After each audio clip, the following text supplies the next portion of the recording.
ओम शांति। 20 फरवरी 2022। अव्यक्त बाप दादा के महावाक्य। ओरिजिनल डेट 14 जनवरी 1990। पुरुषार्थ की तीव्र गति में कमी के दो मुख्य कारण। आज ब्राह्मणों के अनादि रचता बाप दादा विशेष अपनी डायरेक्ट समीप रचना, श्रेष्ठ रचना ब्राह्मण बच्चों को देख रहे हैं। बाप दादा की अति प्यारी रचना ब्राह्मण आत्माएं हो, जो समीप और समान बनने के लक्ष्य को सदा स्मृति में रख आगे बढ़ रही हो। तो आज ऐसी आदि रचना को विशेष रूप से देख रहे थे। सर्व तीव्र पुरुषार्थी और पुरुषार्थी दोनों की गतिविधि को देख रहे हैं। बाप दादा द्वारा मिली हुई श्रेष्ठ सहज विधि द्वारा कब तीव्र गति व कब तीव्र कभी कम गति दोनों ही प्रकार के ब्राह्मण बच्चों को देखा। पढ़ाई, पालना और प्राप्ति सबको एक जैसी एक द्वारा मिल रही है, फिर गति में अंतर क्यों? तीव्र पुरुषार्थी अर्थात फर्स्ट डिवीजन वाले और पुरुषार्थी अर्थात सेकंड डिवीजन में पास होने वाले। आज विशेष सभी का चार्ट चेक किया। कारण बहुत हैं, लेकिन विशेष दो कारण हैं। चाहे ना सबकी फर्स्ट डिवीजन की है, सेकंड डिवीजन में आना कोई नहीं चाहता, लेकिन लक्ष्य और लक्षण दोनों में अंतर पड़ जाता है।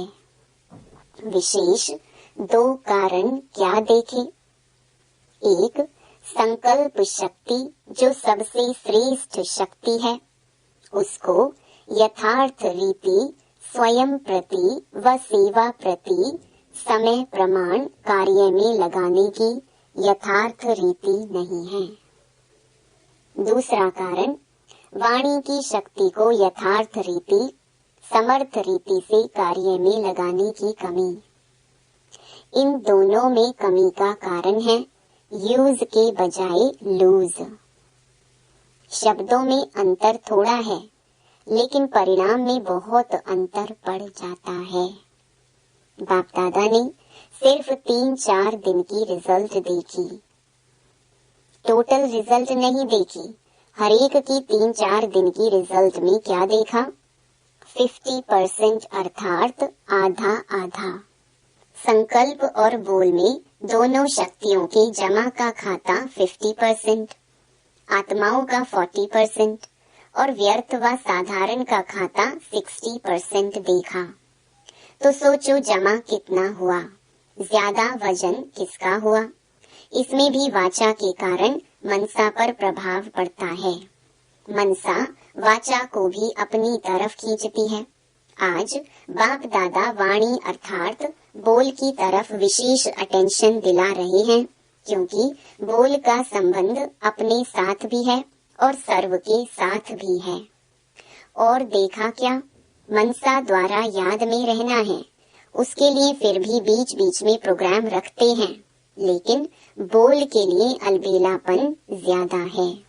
इसीलिए बाप दादा इस पर विशेष अंडरलाइन करा रहे हैं। 2 वर्ष पहले बाप दादा ने विशेष पुरुषार्थ में सेवा में आगे बढ़ने वाले महारथी आत्माओं को और सभी को 3 बातें बोल के लिए कही थी। कम बोलो, धीरे बोलो और मधुर बोलो। व्यर्थ बोलने की निशानी है वह ज्यादा बोलेगा, मजबूरी से समय प्रमाण, संगठन प्रमाण अपने को कंट्रोल करेगा, लेकिन अंदर ऐसा महसूस करेगा जैसे कोई ने शांति में चुप रहने के लिए बांधा है। व्यर्थ बोल बड़े से बड़ा नुकसान क्या करता है? एक तो शारीरिक एनर्जी समाप्त होती, क्योंकि खर्च होता है, और दूसरा समर्थ व्यर्थ जाता है। व्यर्थ बोलने वाले की आदत क्या होगी? छोटी सी बात को बहुत लंबा चौड़ा करेगा और बात करने का तरीका कथा मुहाफिक होगा। जैसे रामायण महाभारत की कथा इंटरेस्ट से सुनाते हैं ना, खुद भी रुचि से बोलेगा, दूसरे की भी रुचि पैदा कर लेगा। लेकिन रिजल्ट क्या होती? रामायण महाभारत की रिजल्ट क्या है? राम वनवास गया, कौरवों और पांडवों की युद्ध हुई। कहानी जैसा दिखाते हैं, सार कुछ भी नहीं। लेकिन साज बहुत रमणीक होता है, इसको कहते हैं कथा। व्यर्थ बोलने वाले माया के प्रभाव के कारण वह कमजोर आत्मा है। उन्हों को सुनने और सुनाने के साथी बहुत जल्दी बनते हैं। ऐसी आत्मा एकांत प्रिय हो नहीं सकती, इसीलिए वह साथी बनाने में बहुत होशियार होगा। बाहर से कभी कभी ऐसे दिखाई देता है कि इन्हों का संगठन पावरफुल और ज्यादा लगता है, लेकिन एक बात सदा के लिए याद रखो कि माया के जाने का अंतिम चरण है। इसलिए विदाई लेते लेते भी अपना तीर लगाती रहती है। इसीलिए कभी कभी कहां कहां माया का प्रभाव अपना काम कर लेता है। वह आराम से जाने वाली नहीं है। लास्ट घड़ी तक डायरेक्ट नहीं तो इनडायरेक्ट, कड़वा रूप नहीं तो बहुत मीठा रूप और नया नया रूप धारण कर ब्राह्मणों की ट्रायल करती रहती है। फिर भोले भाले ब्राह्मण क्या कहते?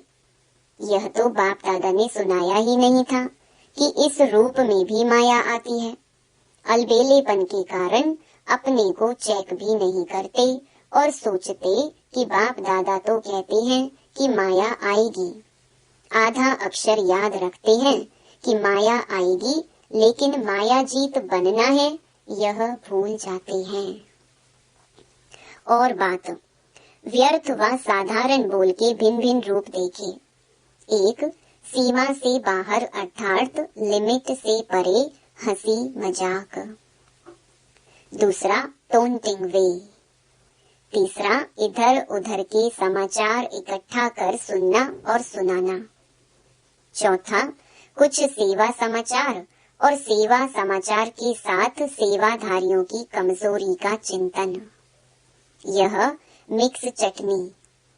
और पांचवा, अयुक्ति युक्त बोल, जो ब्राह्मणों की डिक्शनरी में है ही नहीं। यह 5 रूपरेखाएं देखी। इन पांचों को ही बाप दादा व्यर्थ बोल में गिनती करते हैं। ऐसे नहीं समझो हंसी मजाक अच्छी चीज है। हंसी मजाक अच्छा वह है जिसमें रूहानियत हो और जिससे हंसी मजाक करते हो उस आत्मा को फायदा हुआ। टाइम पास हुआ या टाइम वेस्ट गया। रमणीकता का गुण अच्छा माना जाता है, लेकिन व्यक्ति, समय, संगठन, स्थान, वायुमंडल के प्रमाण रमणीकता अच्छी लगती है। अगर इन बातों में से एक बात भी ठीक नहीं तो रमणीकता भी व्यर्थ की लाइन में गिनी जाएगी और सर्टिफिकेट क्या मिलेगा कि हंसाते बहुत अच्छा है लेकिन बोलते बहुत हैं। तो मिक्स चटनी हो गई ना। तो समय की सीमा रखो। इसको कहा जाता है मर्यादा पुरुषोत्तम। कहते हैं मेरा स्वभाव ही ऐसा है। यह कौन सा स्वभाव है? बाप दादा वाला स्वभाव है। तो इसको भी मर्यादा पुरुषोत्तम नहीं कहेंगे, साधारण पुरुष कहेंगे। बोल सदैव ऐसे हो जो सुनने वाले चात्रक हो कि यह कुछ बोले और हम सुने। इसको कहा जाता है अनमोल महावाक्य। महावाक्य ज्यादा नहीं होते, जब चाहे तब बोलता रहे, इसको महावाक्य नहीं कहेंगे। तो सतगुरु के बच्चे मास्टर सतगुरु के महावाक्य होते हैं, वाक्य नहीं। व्यर्थ बोलने वाला अपनी बुद्धि में व्यर्थ बातें, व्यर्थ समाचार, चारों ओर का कूड़ा किचड़ा जरूर इकट्ठा करेगा, क्योंकि उनको कथा का रमणीक रूप देना पड़ेगा। जैसे शास्त्रवादियों की बुद्धि है ना, इसीलिए जिस समय और जिस स्थान पर जो बोल आवश्यक है युक्ति युक्त हैं, स्वयं के और दूसरी आत्माओं के लाभदायक हैं, वही बोल बोलो। बोल के ऊपर अटेंशन कम है, इसीलिए इस पर डबल अंडरलाइन। विशेष इस वर्ष बोल के ऊपर अटेंशन रखो। चेक करो बोल द्वारा एनर्जी और समय कितना जमा किया और कितना व्यर्थ गया। जब इसको चेक करेंगे तो स्वतः ही अंतर्मुखता के रस को अनुभव कर सकेंगे। अंतर्मुखता का रस और बोलचाल का रस, इसमें रात दिन का अंतर है। अंतर्मुखी सदा भ्रकुटी की कुटिया में तपस्वी मूर्त का अनुभव करता है। समझा? समझना अर्थात बनना। जब कोई बात समझ में आ जाती है तो वह करेगा जरूर, समझेगा जरूर। टीचर्स तो हैं ही समझदार, तब तो भाग्य मिला है ना। निमित्त बनने का भाग्य, इसका महत्व अभी कभी कभी साधारण लगता है, लेकिन यह भाग्य समय पर अति श्रेष्ठ अनुभव करेंगे। किसने निमित्त बनाया, किसने मुझ आत्मा को इस योग्य चुना, यह स्मृति ही स्वतः श्रेष्ठ बना देती है। बनाने वाला कौन? अगर इस स्मृति में रहो तो बहुत सहज निरंतर योगी बन जाएंगे। सदा दिल में बनाने वाले बाप के गुणों के गीत गाते रहो तो निरंतर योगी हो जाएंगे। यह कम बात नहीं है। सारे विश्व की कोटों की कोट करोड़ों आत्माओं में से कितनी निमित्त टीचर्स बनी हो। ब्राह्मण परिवार में भी टीचर्स कितनी हैं? तो कोई में कोई हो गई ना। टीचर अर्थात सदा भगवान और भाग्य के गीत गाती रही। बाप दादा को टीचर्स पर नाज होता है, लेकिन राज युक्त टीचर्स पर नाज होता है। अच्छा, प्रवृत्ति वाले भी मजे में रहते हैं ना। मूंझने वाले हो या मजे में रहने वाले हो, ब्राह्मण जीवन में हर सेकंड तन मन धन जन का मजा ही मजा है। आराम से सोते हो, आराम से खाते हो, आराम से रहना खाना सोना और पढ़ना। और कुछ चाहिए क्या? पढ़ना भी ठीक है या अमृत वेले सो जाते हो? ऐसे कई बच्चे करते हैं। कहेंगे सारी रात जाग रहे थे, सुबह को नींद आ गई। या एक सेवा करेंगे तो अमृत वेले को छोड़ देंगे। तो जमा क्या हुआ? एक्स्ट्रा जमा तो हुआ नहीं। एक तरफ सेवा की, दूसरे तरफ अमृत वेला मिस किया, तो क्या हुआ?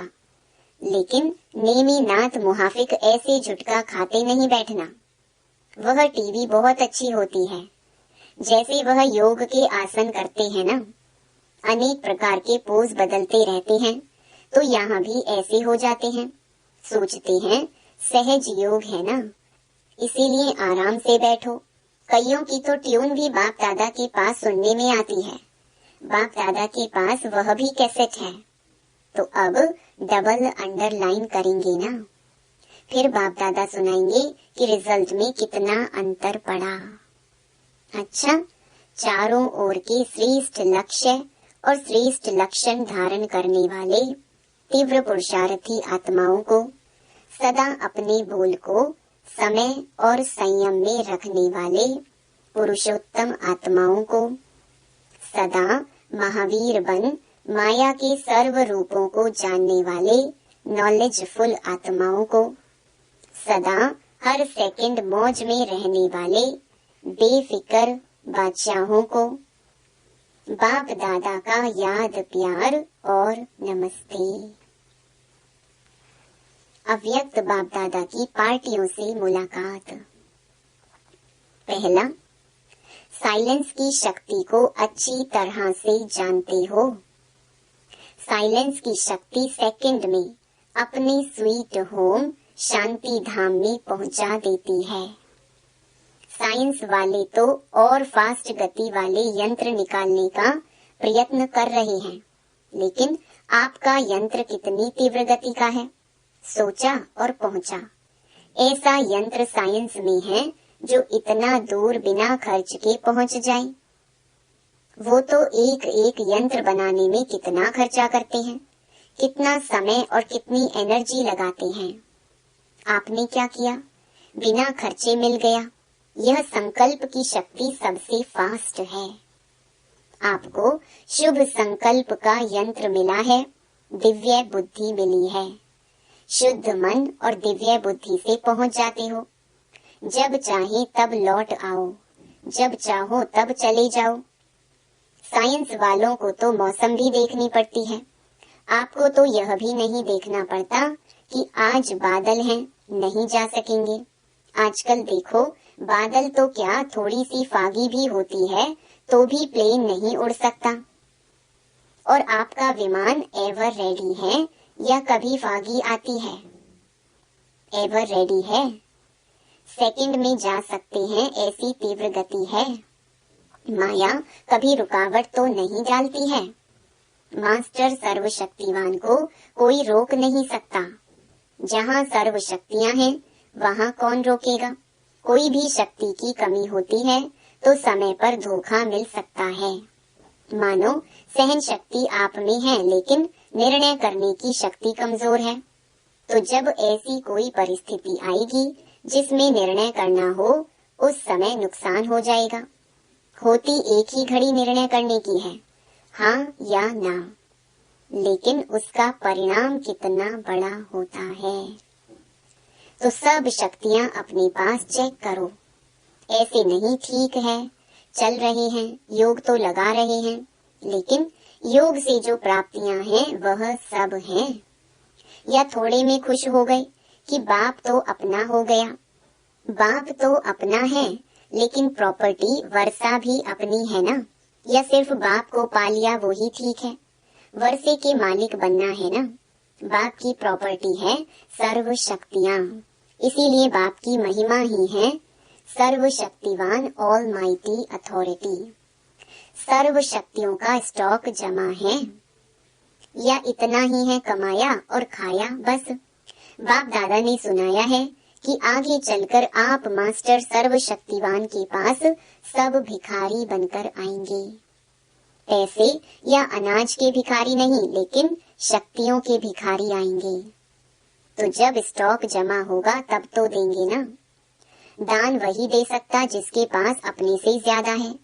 अगर अपने जितना ही होगा तो दान क्या करेंगे? तो इतना जमा करो। संगम पर और काम ही क्या है? जमा करने का ही काम मिला है।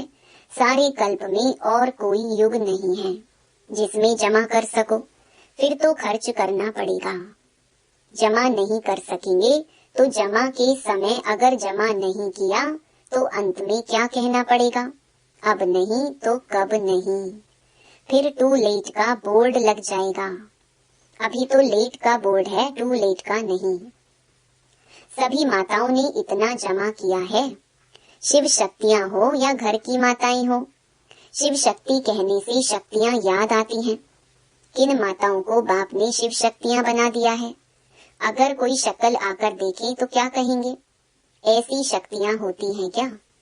लेकिन बाप ने पहचान लिया कि वह आत्माएं शक्तिशाली हैं। बाप तो आत्माओं को देखता है ना, न बूढ़ा देखता, न जवान देखता, न बच्चा देखता। आत्मा तो बूढ़ी व छोटी है ही नहीं। तो यह खुशी है ना कि हमको बाबा ने शिव शक्ति बना दिया। दुनिया में कितनी पढ़ी लिखी माताएं हैं, लेकिन बाप को गांव वाले ही पसंद हैं। क्यों पसंद हैं? सच्ची दिल पर साहिब राजी। बाप को सच्ची दिल प्यारी लगती है। जो भोले होंगे उन्हें झूठ कपट करने नहीं आएगा। जो चालाक चतुर होते हैं उसमें यह सब बातें होती हैं। तो जिसकी दिल भोली है अर्थात दुनिया की मायावी चतुराई से परे हैं, वह बाप को अति प्रिय है।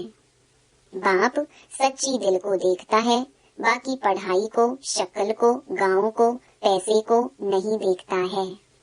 सच्ची दिल चाहिए, इसीलिए बाप का नाम दिल वाला है। अच्छा, वरदान। दृढ़ निश्चय द्वारा फर्स्ट डिवीजन के भाग्य को निश्चित करने वाले मास्टर नॉलेजफुल भव। दृढ़ निश्चय भाग्य को निश्चित कर देता है। जैसे ब्रह्मा बाप फर्स्ट नंबर में निश्चित हो गए, ऐसे हमें फर्स्ट डिवीजन में आना ही है, यह दृढ़ निश्चय हो। ड्रामा में हर एक बच्चे को यह गोल्डन चांस है। सिर्फ अभ्यास पर अटेंशन हो तो नंबर आगे ले सकते हैं। इसलिए मास्टर नॉलेजफुल बन हर कर्म करते चलो, साथ के अनुभव को बढ़ाओ तो सब सहज हो जाएगा। जिसके साथ स्वयं सर्वशक्तिमान बाप है, उसके आगे माया पेपर टाइगर है। स्लोगन, स्वयं को हीरो पार्टधारी समझ, बेहद नाटक में हीरो पार्ट बजाते रहो। ओम शांति। मेरे मीठे मीठे भाई और बहनों, बाबा के इस अनमोल खजाना यानी ज्ञान रूपी मुरली को जन जन तक पहुंचाना हम सब की कर्तव्य नहीं बल्कि धर्म है। मैं तो अपना धर्म निभा रही हूँ, अब आपकी बारी। आप भी अपनी व्हाट्सएप और फेसबुक और दूसरे सोशल मीडिया के ग्रुप में शेयर कीजिए। क्या पता आपके इस नेक काम की वजह से किसी की जिंदगी जीने की एक नई राह मिल जाए। और हाँ, आप भी इस YouTube चैनल को सब्सक्राइब कर लीजिएगा ताकि आपको भी रोजाना बाबा की मुरली को सर्च करना ना पड़े। शिव बाबा की अमृत वर्षा हम सब पर ऐसे ही बरसते रहे।